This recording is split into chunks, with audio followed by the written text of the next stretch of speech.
I used to think I knew my wife better than anyone in the world. Her favorite coffee. The way she laughed when she was nervous. The little habit she had of stealing the blankets at night and pretending she hadn't. We had been married for 6 years, and I never imagined that one day I'd be sitting alone in my car, watching the woman I loved walk into a restaurant with another man. His name was Daniel, her boss, and when I saw the way she looked at him, I knew immediately that something was wrong. Started 3 months earlier. Emily began coming home late from work. "Big project," she would say, dropping her purse on the kitchen counter. "Again." She would smile, kiss my cheek and say, "I promise it'll calm down soon."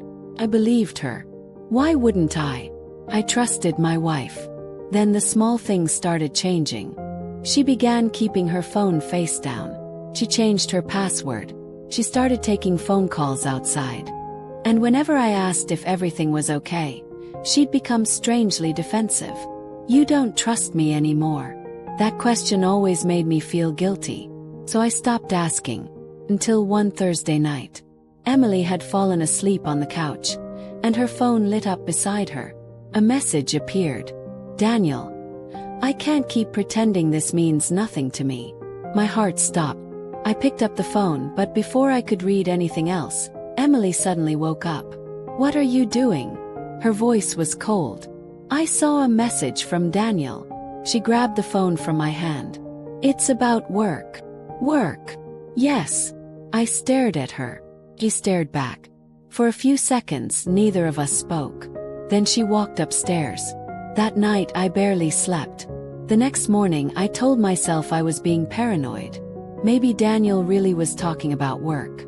Maybe I was imagining things. But something inside me had changed. I couldn't unknow what I'd seen. So I started paying attention. And 2 weeks later I followed her. She told me she had an important meeting that evening. Instead of going home, I watched her drive across town. She parked outside an expensive restaurant. Then Daniel arrived. They walked inside together. I sat in my car for almost 20 minutes, trying to convince myself to leave. Then I saw them through the window. Daniel reached across the table and held her hand. Emily didn't pull away. I felt like someone had punched me in the chest. My wife was cheating on me. And the worst part, she looked happy.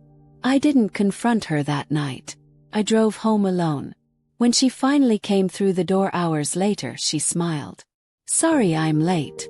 I looked at her and asked, "How was work?" She smiled again. "Exhausting."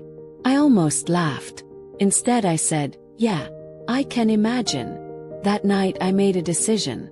I wasn't going to confront her until I knew everything. Over the next few weeks, I discovered messages, hotel reservations, and secret meetings. The affair had been going on for almost 5 months. 5 months of lies. 5 months of me believing the woman sleeping beside me loved me. But then I discovered something that changed everything. I found an email from Daniel. It wasn't romantic. It was a threat. "If you don't do what I asked, Ryan will find out what you did." What had Emily done? Kept digging. And eventually I found out. Before Emily and I got married, she had secretly borrowed a huge amount of money from a company account at her workplace. She had intended to pay it back. But she never did. Daniel had discovered the missing money. Instead of reporting her, he used the information to control her. The affair wasn't simply an affair. Daniel had been blackmailing my wife. But that didn't make everything okay. She had still lied to me. She had still betrayed me. And she had still chosen to keep the truth from me. So one night, I finally confronted her. I placed the printed messages on the kitchen table. Emily looked at them. Her face went completely pale. "Ryan, tell me the truth." She started crying. "I never wanted this. You had 5 months to tell me. I was scared."